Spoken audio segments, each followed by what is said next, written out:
जय जिनेन्द्र।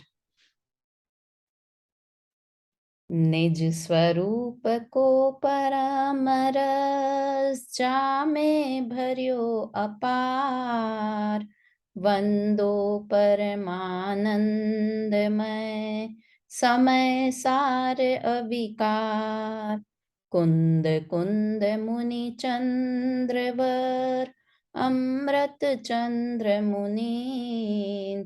आत्मरसी बनारसी वंदो पद अरविंद। पंडित बनारसी दास जी कृत नाटक समय सार ग्रंथ के मोक्ष द्वार पर हमारी चर्चा चल रही है। कल हमने मिथ्या दृष्टि जीव की प्रवृत्ति पढ़ी थी और आज हमें सम्यक दृष्टि जीव की प्रवृत्ति पढ़नी है कि वो किस तरह से सोचते हैं। वास्तव में समय सार ग्रंथ है, वो उसमें गाथाएं नहीं है, वो एक तरह से जीवन शैली को बताता है। मतलब हम सारे ग्रंथ, कितने भी ग्रंथ पढ़ें तो उन सब में हमें ऐसा लगता है कुछ याद करना है, कुछ समझना है, किंतु यहाँ पर क्या करना है कि उसे जीवन में धारण करना है। जो भी हम बातें पढ़ रहे हैं कि हमें कैसे आत्मा का अनुभव करना है, तो वास्तव में बहुत प्रैक्टिकल तरीके से कुंद कुंद आचार्य देव ने लिखा, अमृत चंद्र आचार्य देव ने लिखा, और उसी बात को नाटक समय सार ग्रंथ में बनारसी दास जी ने लिखा। हमने समय सार से भी पहले नाटक समय सार ग्रंथ क्यों पढ़ा? क्योंकि बनारसी दास जी थोड़े हमसे मिलते जुलते थे। कुंद कुंद आचार्य देव तो 2000 वर्ष पूर्व हुए, ये 500 वर्ष पूर्व ही हुए, तो थोड़ी हमारी सोच इनसे मिलती जुलती है और सरलता से कठिनता की ओर बढ़ना चाहिए। तो हम पहले नाटक समय सार ग्रंथ पढ़ेंगे तो हमें समय सार ग्रंथ में क्या कहा है उसकी गाथाएं पढ़ने के लिए हम एलिजिबल हो जाएंगे। इसलिए हम यहाँ पहले नाटक समय सार ग्रंथ को ही पढ़ रहे हैं और इसके बाद निश्चित ये पूरा होगा तब हम समय सार ग्रंथ पढ़ेंगे और उसकी भी गाथाओं के हिसाब से पढ़ेंगे। बहुत मजा आएगा समय सार ग्रंथ पढ़ने में भी। तो हम अभी तो उसकी भूमिका ही बना रहे हैं। मैं स्क्रीन शेयर करती हूँ। हमने जो कल पढ़ा था 30 नंबर के छंद पर हमारी चर्चा चल रही थी, है ना, 31 नंबर के छंद पर। तो इसमें 31 और 32 दो छंद हैं जिसमें बताया गया है कि सम्यक दृष्टि जीव का क्या सद्विचार होता है। तो हम पहले दोनों छंद पढ़ते हैं। 31 पे कल चर्चा हो गई थी किंतु फिर भी एक बार ये छंद बोलते हैं और दोनों छंद बोल के 32 नंबर का छंद प्रारंभ करेंगे। जिनके धर्म ध्यान पावक प्रगट भयो, प्रगट संशय मोह भय मोह विभ्रम विभ्रम विरह गिर तीनों तड़े हैं। जिनके चितोनी आगे उदय स्वान भूसी भागे, लागे न करम रज ज्ञान गज चढ़े हैं। जिनकी सुमझ की तरंग अंग आगम में निपुण अध्यात्म में कड़े हैं। तेई परमारथी पुनीत नर आठों जाम, राम रस गाढ़ करे यह पाठ पढ़े हैं ना। दूसरा छंद भी बोलते हैं। इसका अर्थ कल अपन ने पढ़ लिया था ना, यहाँ से शायद हो गया था, इसको पढ़ लिया हाँ था अपन ने। तो 32 नंबर का छंद पढ़ते हैं और इसका अर्थ समझते हैं। जिनकी चूहुटी चिमटासी गुण चुनी बेको, कुकथा के सुनी बेको दो कान मड़े हैं।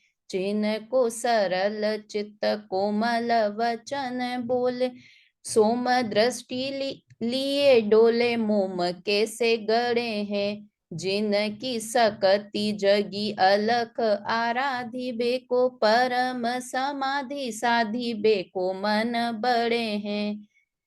तेई परमारथी पुनीत नर आठों जाम, राम रस गाढ़ करे यह पाठ पढ़े हैं। देखिए क्या लिखा वापस। सम्यक दृष्टि जीव कैसे होते हैं? जिनकी चूहुटी चिमटासी गुण चुनी बेको, जिनकी बुद्धि चिमटी के समान है। चिमटा भी नहीं, चिमटी के समान है। चिमटा और चिमटी में क्या अंतर होता है? बारीक चिमटा से से बारीक चीज बड़ी, है। रोटी पकाते हैं, बड़ी बड़ी चीजें, मोटी बाटी उठाते हैं चिमटे से, और चिमटी से इससे हीरा बारीक चीज, उठाते हैं। बारीक चीज उठा रहे। हाँ, चिमटी से बारीक चीज, हीरा उठाने में चिमटा काम नहीं आएगा, चिमटी काम आएगी, और बाटी उठाने में चिमटी काम नहीं आएगी, चिमटा काम आएगा। तो उनकी बुद्धि चिमटी के जैसी है। क्यों है? गुण चुनिबे को, बारीक से बारीक गुण, या कहें कि जितनी ग्रंथों में सूक्ष्मता की बात है, जहां आत्मा की बात है, उससे चुनने के लिए, गुण ग्रहण के चुनने के लिए उनकी बुद्धि चिमटी के जैसी है। और हमारी बुद्धि चिमटी के जैसी किस लिए होती है? दूसरों के दोष ग्रहण करने में। बेचारे में कुछ दोष नहीं हो, हम ढूंढ ढूंढ के निकाल लेते हैं कि इसमें बारीक से उसने ऐसा क्यों कहा था, बारीकी में चले जाएंगे, उसने 100 साल 25 साल पहले ऐसा कहा था। वो अवगुण ग्रहण करने के लिए हमारी बुद्धि चिमटी के जैसी है, और उनकी ज्ञानी जीवों की बुद्धि गुण ग्रहण करने के लिए चिमटी के जैसी है। कुकथा के सुनी बेको दो कान मरे हैं। कुकथा कहें या वी कथा कहें, कौन कौन सी 4 वी कथा होती है? सुनीता आंटी, कौन सी होती है बहुत 4 वी कथा? राजकथा और उद्योगी कथा, और वो है, उद्योगी तो हिंसा होती है। राज हाँ, कथा, भोजन कथा, कथा स्त्री कथा, और चोर कथा। कथा चोर हाँ, कथा। और कथा, चोर कथा है भोजन ना, स्त्री कथा, भोजन कथा, चोर कथा, राज कथा, ऐसे। तो ये 4 प्रकार की वी कथा, कुकथा को सुनने के लिए जिन्होंने दोनों कान बंद कर लिए हैं। आप कितना भी बकर बकर करते रहो, मतलब कान पे हाथ नहीं रखें, कैसे कान बंद कर लिए कि उस तरफ वो ध्यान ही नहीं देते हैं, और हमारे दोनों कान खड़े हो जाते हैं। जहीं किसी की ऐसी बात हो, अरे ऐसा हो गया, उसकी लड़की ने ये कर लिया, उसके लड़के ने ये कर लिया, उसके घर चोरी हो गई, हमारे कान खड़े हो जाते हैं और उनके कान बंद हो जाते हैं। ये आधा घंटे समझदार बात करके जीवों की क्लास चल निशानी रही। है कि समझदार जीव क्या करते हैं। जिनको सरल चित्त कोमल वचन बोले, सोम दृष्टि लिए डोले, मोम कैसे गढ़े हैं। कितनी अच्छी भाषा लिखी है बनारसी दास जी ने, कि यहाँ मन वचन काया तीनों कैसे हैं सम्यक दृष्टि जीव के। उनका चित्त सरल है ना, और वचन कैसे हैं, कोमल वचन बोलते हैं, हित मित प्रिय वचन बोलते हैं, किसी को दुख नहीं पहुंचे ऐसे वचन बोलते हैं। सोम दृष्टि लिए डोले, मोम कैसे गड़े हैं। जिनकी दृष्टि सौम्य है, समता भाव लिए हैं, और ऐसे बने हुए हैं जैसे मोम के बने हुए हों। मोम की क्या खासियत होती है? कि मोम बाहर से जैसा होता है वैसा ही अंदर से होता है, एक जैसा होता है। तो उनके सम्यक दृष्टि जीवों में भी वक्रता नहीं होती है, मोम के जैसे एक जैसे होते हैं, अंदर और बाहर से एक जैसे होते हैं, कपट का परिणाम उनमें नहीं होता है। तो यहाँ मन वचन काय तीनों एक तरीके से ले लिए हैं। तो इस तरह से वो सरल चित्त वाले होते हैं, कोमल वचन वाले होते हैं।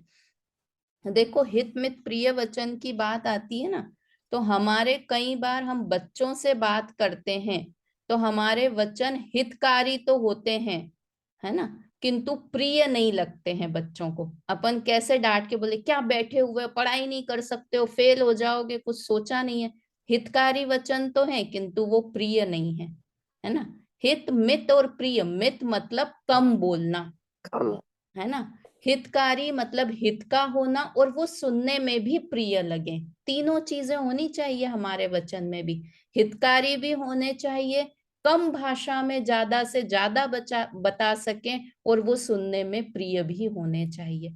हमारे कई बार प्रिय होंगे तो हितकारी नहीं होंगे, चिकनी चुपड़ी बातें कर देते हैं ना, कि बोलने में तो बहुत अच्छे लग रहे हैं किंतु वो उसके हित के लिए नहीं हो। कभी इतनी लंबी बातें कर लेंगे, मतलब ये हित मित प्रिय वचन बोलना, ये हमको भी ये गुण आना चाहिए। बच्चों से भी अगर हित मित प्रिय बोलोगे ना, आजकल लंबा भाषण सुनना किसी को पसंद नहीं है, शॉर्ट में बोलो जो बोलना है।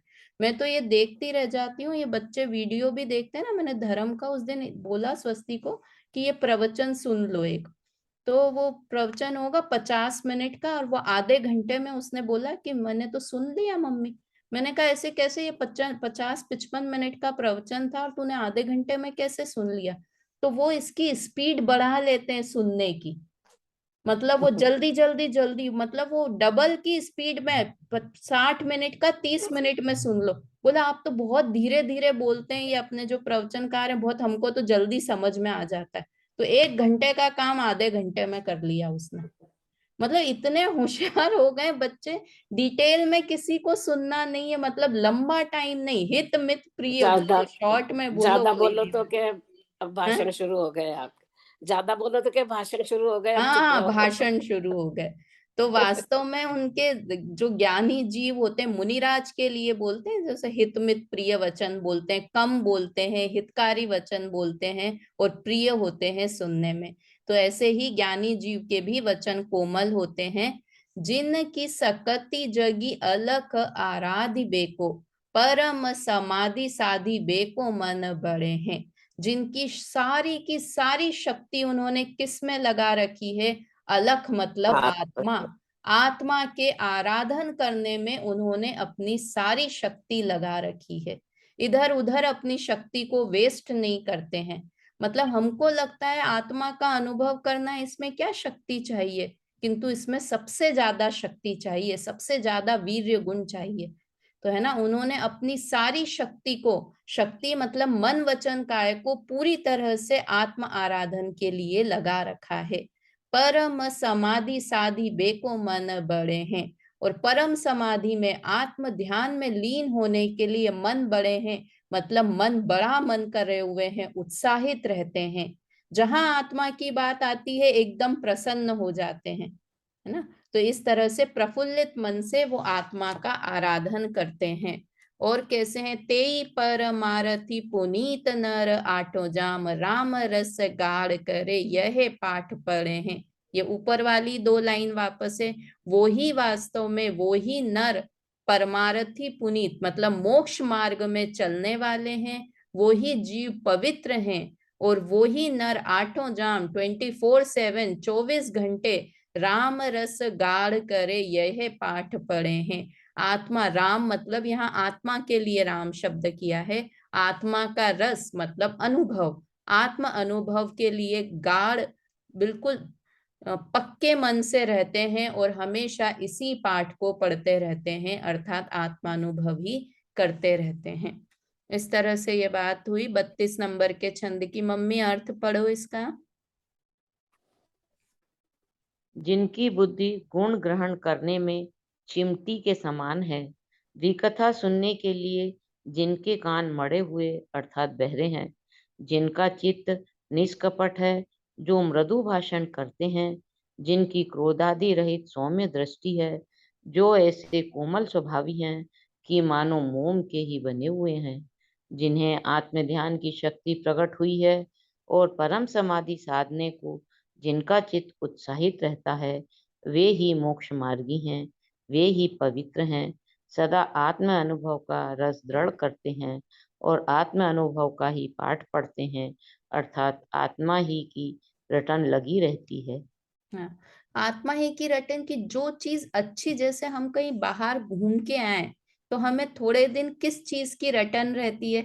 वही वही बात घूमती रहती है ना दिमाग में। कुछ अच्छी चीज देखी हो, कुछ अच्छा देखा हो, हम बच्चों से बात करेंगे, बड़ों से बात करेंगे, तो वही, तो उन्हें आत्मा इतना अच्छा लग गया है, इतनी अच्छी लगती है आत्मा की बातें, कि वो हमेशा उसी का रटन, उसी का घोलन, उसी का चिंतन करते रहते हैं। ऐसे आत्मज्ञानी जीव होते हैं। अब यहाँ पर ये एक 33 नंबर के छंद में 2 समाधि का वर्णन, मतलब ये ऊपर देखो यहाँ लिखा है ना, राम रसिक अर राम रस। तो ये राम रसिक शब्द कहाँ से आया? ये ऊपर की 2 लाइन 2 छंद इसमें था ना, राम रस गाढ़ करे यह पाठ पढ़े हैं। 32 नंबर के छंद में राम रस नाम आया ना, तो ये 33 वाले में राम रसिक, राम रस, उसी से ही कनेक्ट करके ये एक छंद लिखा है। छोटा सा छंद है पर भाव बहुत अच्छे हैं। पढ़ते हैं 32 नंबर का छंद। राम रसिक अर राम रस, कहन सुनने को दोई, जब समाधि पर गट रे भई, तब तब दुविधा नहीं कोई। कौन दो चीजें? एक है राम रसिक, रसिक मतलब रस लेने वाला, राम मतलब आत्मा का, आत्मा का रस लेने वाला मतलब ये किसी व्यक्ति की बात है। आत्मा मतलब आत्मा का रस लेने वाला अर्थात आत्मा, और राम रस, ऊपर भी राम रस मतलब आत्मा का रस मतलब अनुभव। तो यहाँ दो चीजें, आत्मा और आत्मा का अनुभव, ये दो चीजें पकड़ना। कौन सी दो चीजें बोल रहे हैं? आत्मा का रस या अनुभव और आत्मा। ये कहा न सुनन को दोई, ये सुनने में दो चीजें लगती है, एक आत्मा और एक आत्मा का अनुभव, दो चीजें। जब समाधि परगट भई तब दुविधा नहीं कोई। किंतु जब समाधि मतलब जब अनुभूति का काल होता है, जब आत्मा का अनुभव करते हैं, तब ये दुविधा नहीं रहती है। क्या दुविधा नहीं रहती है? कि मैं आत्मा हूं और मुझे आत्मा का अनुभव करना है ना। ये दो तरह की, जहां साध्य साधक का भेद नहीं रहता है, कर्ता कर्म का भेद नहीं रहता है, गुण भेद नहीं, मतलब किसी तरह का जब अनुभूति होती है तब इतना भी भेद नहीं रहता है कि मैं आत्मा हूं और मुझे आत्मा का अनुभव करना है ना। कितनी अच्छी दशा वो होगी कि एक मुझे आत्मा का अनुभव करना है, इतना विकल्प भी जहां पर नहीं रहता है। वो दशा वास्तव में परम समाधि की, उत्कृष्ट आत्मानुभूति की दशा वो होती है ना। तो ये इन्होंने राम रसिक और राम रस के शब्द को ही वास्तव में बहुत डिटेल में इस चीज को पढ़ सकते हैं, किंतु यहाँ इन्होंने दो ही लाइन दी है, तो इसे हम पढ़ते हैं। पढ़िए सुशीला आंटी, अर्थ पढ़िए इसका। आत्मा और आत्मानुभव ये कहने सुनने को दो हैं। जब आत्म ध्यान प्रकट हो जाता है तब रसिक और रस का और कोई भेद नहीं रहता। हाँ, कोई भी किसी भी तरह का जब आत्मानुभूति होती है, तब किसी की मतलब आत्मा और आत्मा अनुभव, मैं आत्मा हूं और मुझे आत्मा का अनुभव करना है, ऐसा भेद भी वहां पर नहीं रहता है। वास्तव में उस दशा को कह नहीं सकते, है ना। अनुभव गोचर कुछ नाम नहीं, मतलब वास्तव में वो अनुभव करने की चीज है कि कैसा उस समय, ये यहाँ जो बता रहे हैं ना, तो ये कहना चाह रहे हैं इसको, ये समझो आगे के अभी 10 जो छंद आएंगे उस छंद की भूमिका के अनुसार है कि जब आत्मा का अनुभव होता है तो उसमें रंच मात्र भी विकल्प नहीं रहता है। ये बात यहाँ से बताने वाले हैं। ये आगे के सारे छंदों में, अब 10 जो छंद आने वाले हैं उसकी भूमिका यहाँ पर तैयार की है। आगे का देखिए, हम 34 नंबर का छंद पढ़ते हैं। अब ये 34 नंबर से लेके आपके पास ग्रंथ है, तो देखिए 34 नंबर से 43 नंबर तक के छंद है ना, 10 छंद हैं। उन 10 ही छंदों में छोटे छोटे छंद हैं, किंतु 10 छंद में एक ही बात कहने वाले हैं।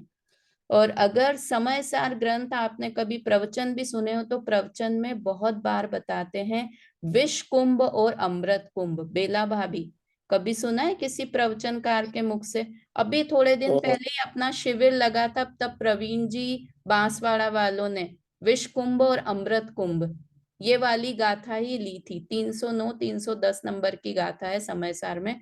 तो उसी के आधार पर अमृत चंद्र आचार्य ने बहुत सारे कलश लिखे, और उसी के आधार पर ये 10 छंद बनारसी दास जी ने लिखे, है ना। वो विष कुंभ अमृत कुंभ क्या है वो हम लास्ट में चर्चा करेंगे, शायद 2 दिन हमें इस चर्चा को करने में लगे। अब मैं इसकी थोड़ा सी भूमिका बताती हूँ कि यहाँ 10 छंदों में क्या बताने वाले हैं। यहाँ बताने वाले हैं कि प्रमाद क्या होता है और अप्रमाद क्या होता है ना। प्रमाद मतलब हम क्या समझते हैं? आलस करना, आलस करना उसे प्रमाद समझते हैं। किंतु यहाँ पर बताने वाले छठे गुण स्थान में जो मुनिराज रहते हैं, छठे गुण स्थान का क्या नाम है बेला भाभी, क्या नाम है छठे गुण स्थान का? प्रमद संयत। प्रमथ संयत, प्रमथ विरत दोनों बोलते हैं ना। प्रमाद सहित वाला गुण स्थान, और 7वां गुण स्थान है अप्रमथ संयत, जहां पर प्रमाद नहीं है। तो क्या मुनिराज को आलस आता है?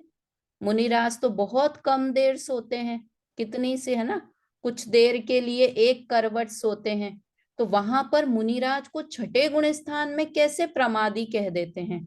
कभी विचार किया इस बात को कि छठे गुण स्थान का नाम प्रमत्त संयत, यानी मुनिराज को प्रमादी कह रहे हैं, आलसी कह रहे हैं, और सातवें गुण इतनी दूर स्थान आत्मा वाले से दूर, मुनिराज को आत्मा में आलसी नहीं। सावधानी होती है, आत्मा वही से प्रमत है क्या? आत्मा, क्योंकि जो ये लिखा है ना छठा गुण स्थान है वो प्रमत्त संयत गुण स्थान है, तो छठे के आगे जितने भी गुण स्थान हैं, पहला, दूसरा, तीसरा, चौथा, पांचवा और छठा खुद भी, ये सारे ही प्रमाद के गुण स्थान हैं।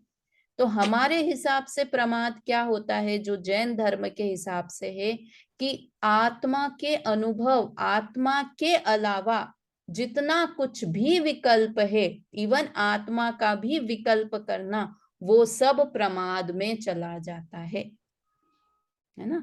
छठे गुण स्थान में जो मुनिराज होते हैं, वो कोई भी तरह का पाप कार्य तो करते ही नहीं है, वो तो उपदेश देना, एक बार भोजन करना, सामायिक करना, ग्रंथ लिखना, प्रायश्चित करवाना, ऐसे ही सारे कार्य करते हैं। वो किंतु आत्मा से दूर रहते हैं, हाँ, आत्मा देर से, आत्मा क्योंकि से वो दूर रहते हैं। सारे कार्य शुभ भाव हैं।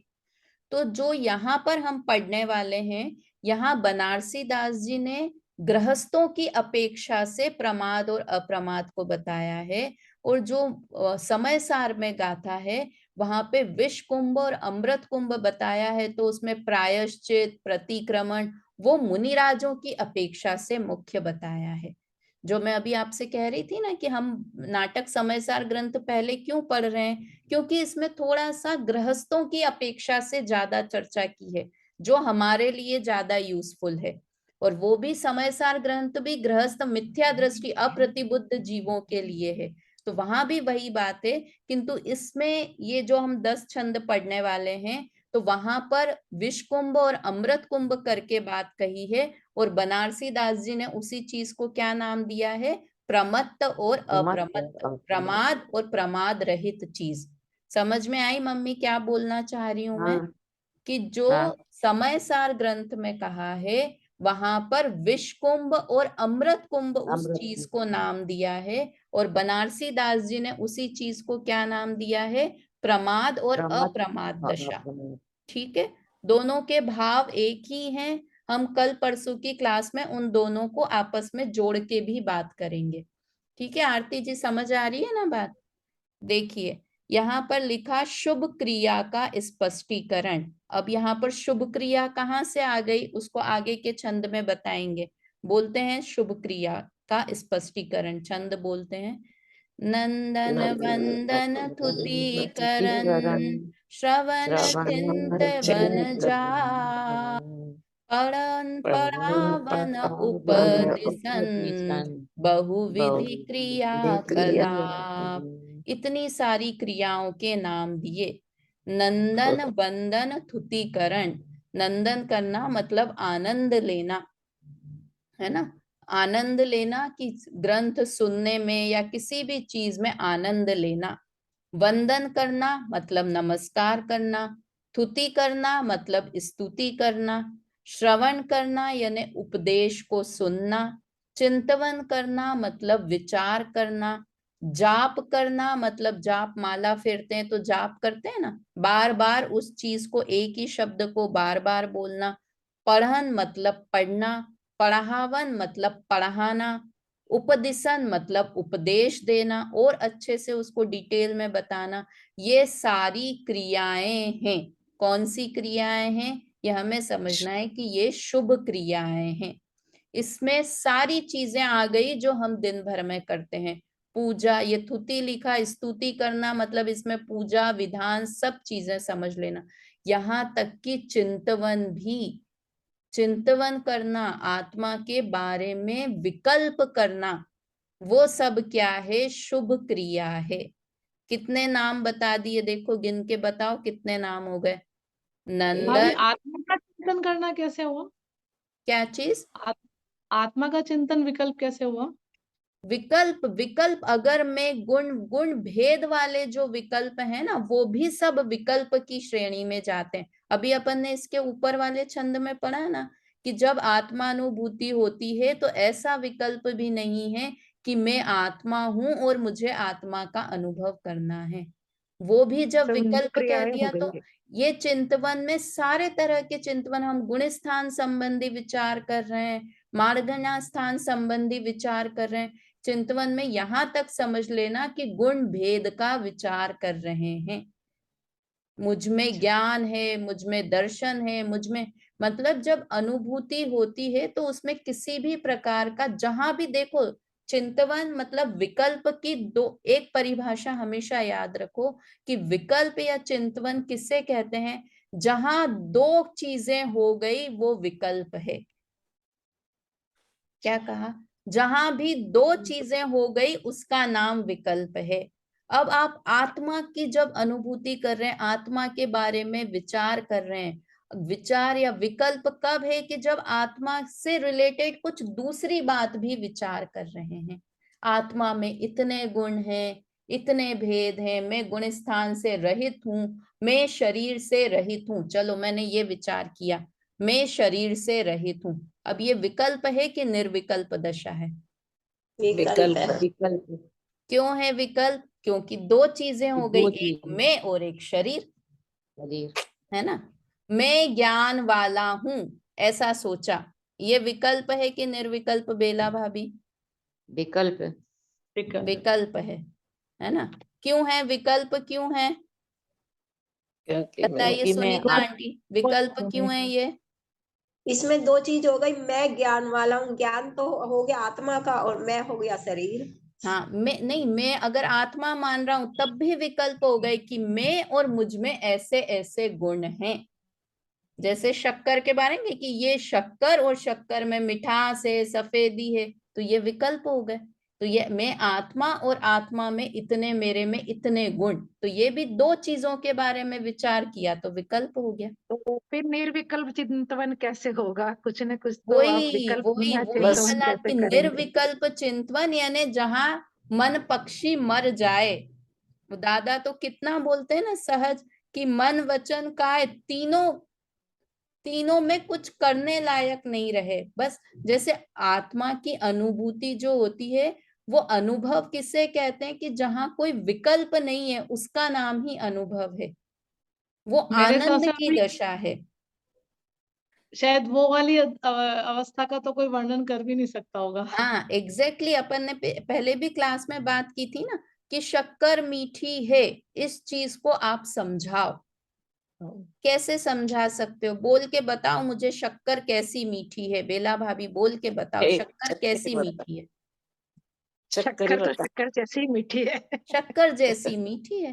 तो आत्मा कैसा है? आत्मा का अनुभव कैसा है कि वो आनंद की दशा है, वो अनुभूति की चीज है, उसे हम बोल नहीं सकते।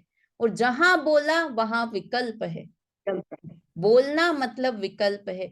तो ये जो मैं चिंतवन में कह रही हूँ ना कि हर तरह का विकल्प करना, किसी के बारे में विचार करना, विकल्प करना, और जहां द्वैत भाव है वहां पर विकल्प है। फिर आपने कल कहा कि ये बहुत आसान है, ये आसान कहाँ है? कितना ये तो आसान बहुत काम है। मुश्किल शक्कर है। खा के उसका आनंद लेना, रसगुल्ला खा के उसका मजा लेना, कितना सरल काम है। तो बोलना बंद कर दीजिए। मैं आत्मा हूं ऐसा निर्विकल्प होकर, मतलब उसमें द्वैत भाव नहीं, मैं आत्मा हूं में तो फिर भी द्वैत भाव आ गया, बेकार क्या?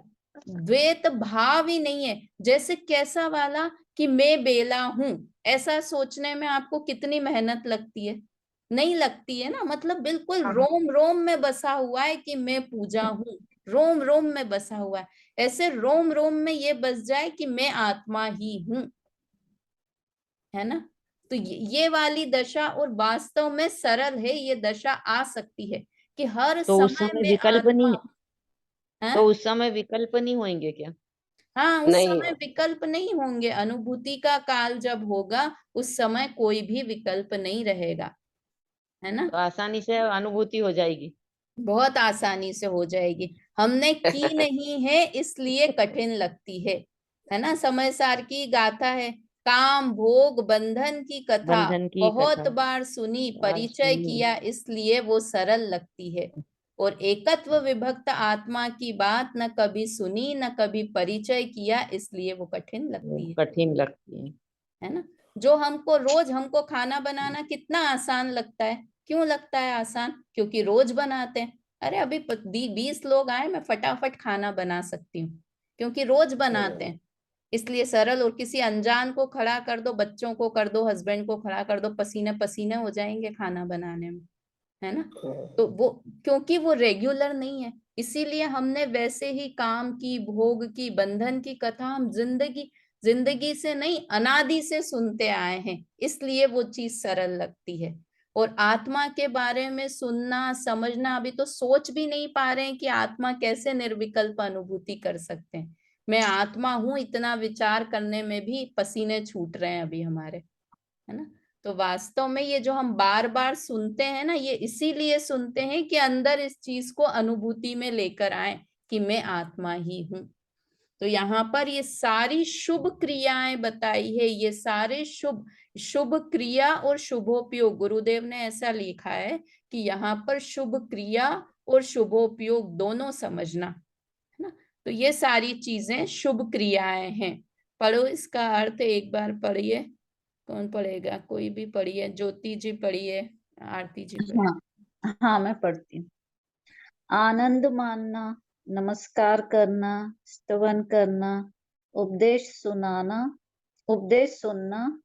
ध्यान करना, जाप जपना, पढ़ना, पढ़ाना, व्याख्यान देना आदि सब शुभ क्रियाएं हैं। हाँ देखो, यहाँ ध्यान करना शब्द लिखा ना, तो आर्त रौद्र धर्म ध्यान तक सब समझ लेना, शुक्ल ध्यान में जाके अनुभूति होती है इसके भी। तो ये यहाँ पर सब तरह से ध्यान की बात आ गई। देखो अब शुद्धोपयोग में शुभोपयोग का निषेध है। ये बहुत इंपॉर्टेंट, बहुत अच्छे हैं 10 छंद, इसलिए हम इन 10 छंद को पढ़ने में जल्दी नहीं करेंगे। देखो अपन भी यही कि जो सरल छंद है, जिसमें कम है, तो एक एक साथ 4-4 5-5 छंद भी ले लेते हैं, किंतु जहां ज्यादा समझने की बात है उन छंदों में हम जल्दी नहीं करेंगे पढ़ने में, है ना। पढ़ते हैं एक बार 35 नंबर का छंद। शुद्धात्म अनुभव जहां शुभाचार तहाँ नाय, कर्म कर्म मार्ग विषय शिव मार्ग शिव माय। देखो कि कैसे कैसे शब्द है, कर्म कर्म और शिव मार्ग शिव माही। क्या लिखा? शुद्धात्म अनुभव जहां, जहां आत्मा का, शुद्ध आत्मा का अनुभव होता है, शुभाचार तहाँ नाही, वहां किसी भी प्रकार की शुभ प्रवृत्ति, शुभ आचार नहीं होता है ना। मैं इसी में कह रही थी कि गुरुदेव ने यहाँ पर बोला है कि शुभ आचार और शुभ भाव दोनों समझ लेना। यहाँ पर क्रिया बताई है कि शुभ प्रवृत्ति शुभ क्रिया, किंतु शुभ भाव वहां नहीं रहता है। दोनों ही, क्रिया भी नहीं रहेगी और शुभ भाव भी नहीं रहेगा। कहाँ पर? जहाँ शुद्ध आत्मा का अनुभव होगा। कर्म कर्म मार्ग विषय, 2 कर्म लिखे हैं ना, तो एक तो लेना शुभ क्रिया कर्म, कर्म मार्ग विषय, और दूसरा लेना कर्म मतलब कर्म बंधन। शुभ कर्म शुभ कार्य कर्म बंधन का कारण है ना। शुभ क्रिया है वो शुभ कर्म का कारण। कर्म कर्म 2 बार लिखा। एक कर्म क्या समझना, पहले वाला शुभ क्रिया, शुभ क्रिया वो कर्म का कारण है, मतलब कर्म बंधन का कारण है। ठीक है, कर्म बंधन का मार्ग है, कर्म बंधन का कारण है। शिव मार्ग शिव माही, और जो मुक्ति का कारण है वो क्या है? आत्मानुभव है। देखो यहाँ लिखा है ना, शिव माही मतलब आत्मा, जो मोक्ष मार्ग है वो आत्मा है, मतलब आत्मा है, मतलब आत्मा का अनुभव है ना। शब्द का अर्थ क्या निकलना और हमें भावार्थ क्या पकड़ना। तो यहाँ पर क्या शॉर्ट में लिखा कि जहां आत्मा का अनुभव होता है वहां पर किसी भी प्रकार का शुभ भाव और शुभ क्रिया नहीं होती है। जो शुभ भाव है वो कर्म बंधन का कारण है, और जो आत्मा का अनुभव है वो मोक्ष मार्ग का कारण है। ठीक है, समझ में आया? एक बार फिर से बोलूं इसका अर्थ है, ये अच्छा इंपॉर्टेंट छंद है क्योंकि हाँ। इसी से ही आगे सारा रिलेटेड है। जो जहां शुद्धात्मा का अनुभव होता है, शुद्धात्मा मतलब शुद्ध आत्मा, समय सार, शुद्ध पवित्र आत्मा, है ना। समय सार का अर्थ पता है ना, समय मतलब आत्मा और समय सार मतलब शुद्ध आत्मा, द्रव्य कर्म, भाव कर्म, नो कर्म से रहित आत्मा, वो समय सार है। तो वो शुद्धात्मा का अनुभव जहां पर होता है, वहां पर शुभाचार तह नाही, वहां पर किसी भी प्रकार का शुभ प्रवृत्ति नहीं होती है। कौन सी शुभ प्रवृत्ति? जो 34 नंबर के छंद में पड़ी थी कि जहां आत्मा का आनंद अनुभव होगा, वहां किसी को नमस्कार करना नहीं होगा, स्तवन करना नहीं होगा, प्रवचन करना नहीं होगा, जाप करना नहीं होगा, व्याख्यान देना नहीं होगा, शास्त्र पढ़ना नहीं, किसी भी तरह का शुभ भाव नहीं होगा, शुभ क्रिया नहीं होगी। ये शुभाचार बताने के लिए 34 नंबर का छंद लिखा है ना। कर्म कर्म मार्ग विषय, ये जो शुभ क्रियाएं हैं ये कर्म बंध का मार्ग है, कर्म बंधन करने वाले हैं।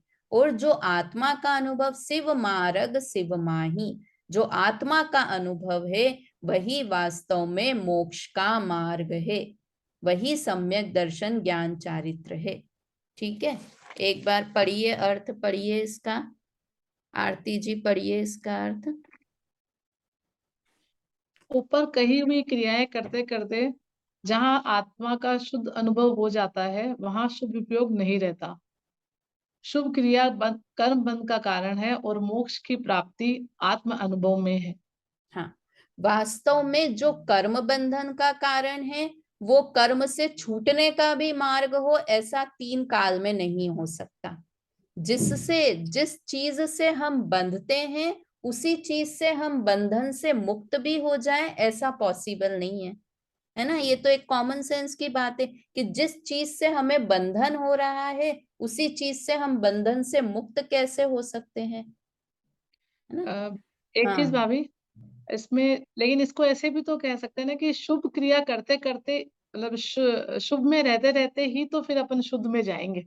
वेरी गुड, बहुत अच्छा प्रश्न है। वास्तव में शुभ क्रिया करते करते नहीं, शुभ क्रिया को छोड़कर शुद्ध में जाएंगे। क्या कहा? इसलिए हाँ, कई वो बार बोलते हैं ना, शुभ से शुद्ध में जाते हैं, तो शुभ से शुद्ध में नहीं, शुभ से शुद्ध में जाते हैं मतलब हम अभी कितना लेवल का शुभ भाव मैं कर लूं कि मुझे आत्मा की अनुभूति हो जाए। मैं अभी एक उपवास करती हूँ तो मुझे आत्मा की अनुभूति नहीं हो रही है, शायद मैं 10 उपवास कर लूंगी तो मुझे आत्मा की अनुभूति हो जाएगी। ऐसा है?